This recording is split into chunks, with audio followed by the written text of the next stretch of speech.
Good morning students, welcome to my YouTube channel. आज मैं आपके सामने हिंदी का टॉपिक वाक्य भेद के बारे में बता रही हूँ। हमारा वाक्य भेद में अर्थ की दृष्टि से वाक्य के कितने भेद होते हैं ये बता रही हूँ। सिंपल सी भाषा में अर्थ की दृष्टि से वाक्य के 8 भेद होते हैं, जिनका मैं पूर्ण वर्णन आपके सामने बताऊँगी। सबसे पहले व्यावहारिक रूप से जिस भाषा का प्रयोग हम करते हैं वह वाक्यों से स्पष्ट की जाती है। वाक्यों के द्वारा हम अपने मन के भावों को प्रकट करते हैं। ये मनोभाव हमारे प्रयोजन को अर्थ देते हैं। इसीलिए इसी अर्थ अथवा प्रयोजन को आधार मानकर वाक्यों के निम्नलिखित भेद किए जाते हैं। पहला है विधानवाचक वाक्य, निषेधवाचक वाक्य, प्रश्नवाचक वाक्य, संकेतवाचक वाक्य, संदेहवाचक वाक्य, इच्छावाचक वाक्य, आज्ञावाचक वाक्य और विस्मय आदि वाचक वाक्य। ये हमारे 8 प्रकार के वाक्य के भेद हैं। फर्स्ट आता है हमारा विधानवाचक वाक्य। हमारे सामने सबसे पहले आता है कि विधानवाचक वाक्य की डेफिनेशन क्या है। जिन वाक्यों में क्रिया के करने या होने की स्थिति का बोध होता है उन्हें विधानवाचक वाक्य कहते हैं। जब कोई भी कार्य, किसी भी काम को करना या होना क्या होता है, क्रिया होती है। उस क्रिया के करने या होने का बोध होता है। बोध मीन्स क्या होता है, ज्ञान, हमें जानकारी होती है, उन्हें हम विधानवाचक वाक्य कहते हैं। फॉर एग्जाम्पल्स मैं आपके सामने बता रही हूँ।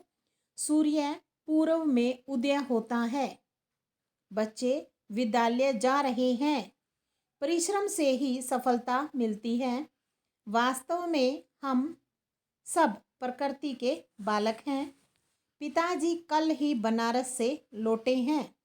यानी कि हमें कार्य के होने का ज्ञान करवा रहे हैं। छात्रावस्था में मित्रता की धुन सवार रहती है, इस बस्ती के लोग साक्षर हैं। साक्षर मीन्स क्या होता है, पढ़े लिखे हैं।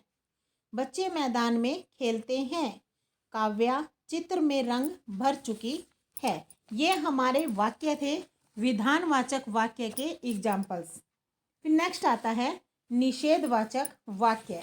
निषेधवाचक नाम से ही है कि जिन वाक्यों में नहीं या न किसी भी कार्य के न होने की स्थिति का पता चलता है उसे हम निषेधवाचक वाक्य कहते हैं, या इन्हें दूसरा नाम भी बोला जाता है, नकारात्मक वाक्य भी कहते हैं।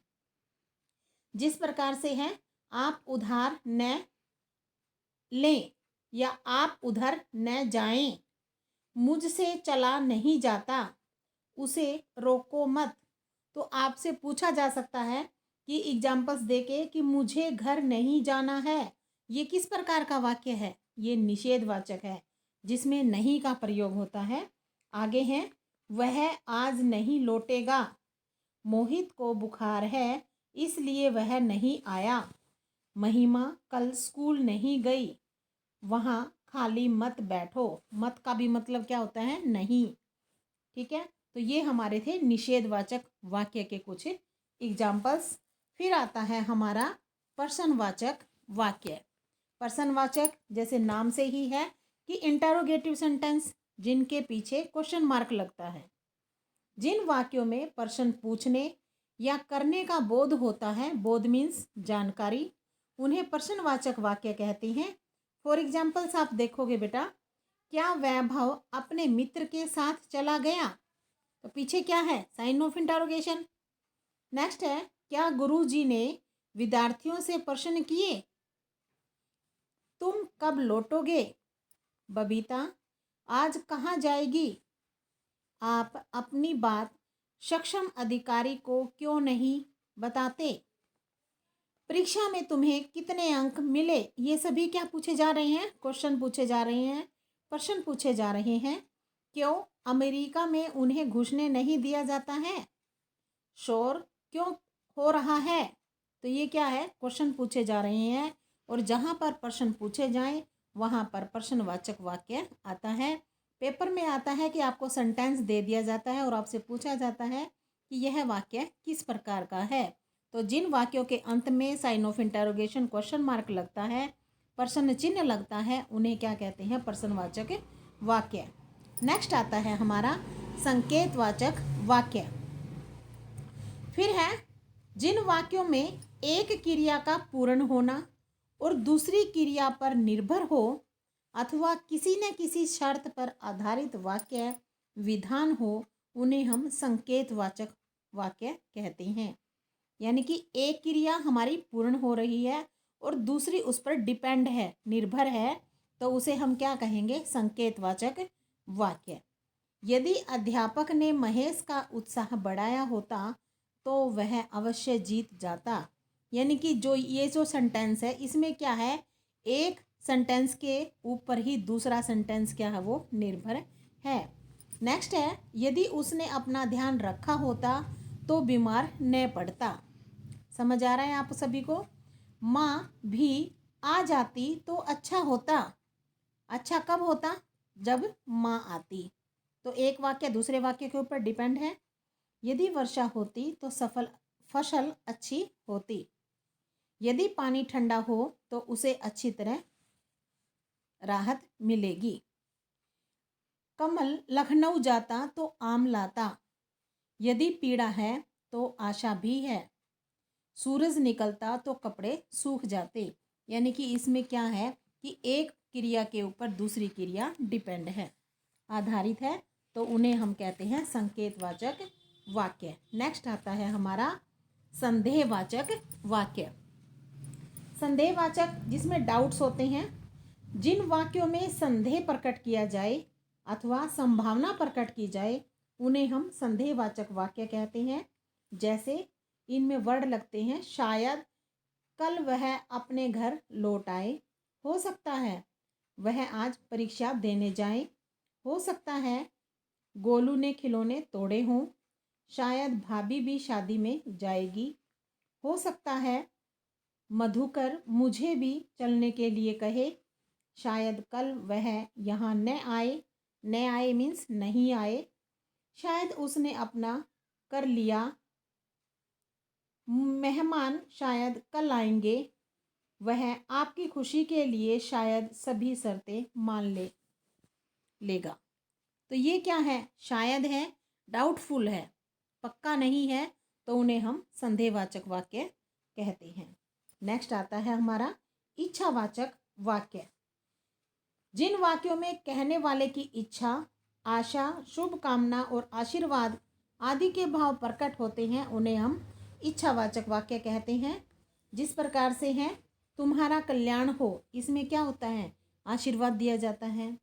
आपकी यात्रा मंगलमय हो, शुभकामनाएं की जाती हैं, अच्छा सोचा जाता है, अच्छा विचारा जाता है आपके बारे में, चलो घूमने चलें, इच्छा दर्शाई जाती है, मन के भाव, ईश्वर करें तुम सफल हो, कामना की जाती है, काश मैं भी दिल्ली जा पाता, आशा की जाती है, काश वह आ जाता, आशा की गई है कि काश वो भी यहाँ आ जाता, हम सब चाहते हैं आप सफल हो, कामना की गई है, राकेश की इच्छा है कि वह खूब पढ़े, इच्छा।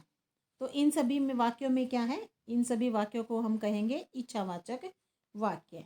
नेक्स्ट आता है हमारा आज्ञार्थक या विधिवाचक वाक्य, जिनमें कोई आज्ञा दी जाती है।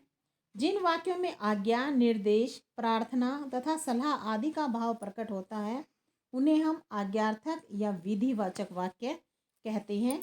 जैसे आज्ञा देते हैं, ऑर्डर देते हैं, आप चुपचाप बैठे रहिए, आदेश दिया है। कृपा पत्र उत्तर शीघ्र दे, पत्र उत्तर मीन्स क्या होता है? पत्र का उत्तर जल्दी दें, अनुरोध किया जाता है। तुम थोड़ी देर बाहर बैठो, आदेश दिया जाता है। राघव तुम बैठकर पढ़ो, क्यों क्या हुआ? ये आदेश है। समय पर विद्यालय पहुंचना, आदेश दिया जाता है। आपसे प्रार्थना है कि आप हमारे घर अवश्य आएं, प्रार्थना की गई है। आप जा सकते हैं, आदेश दिया गया है। कृपया पूरे वाक्य में उत्तर लिखें, तो ये क्या है? प्रार्थना की गई है। तो ये थे हमारे आज्ञावाचक या विधिवाचक वाक्य।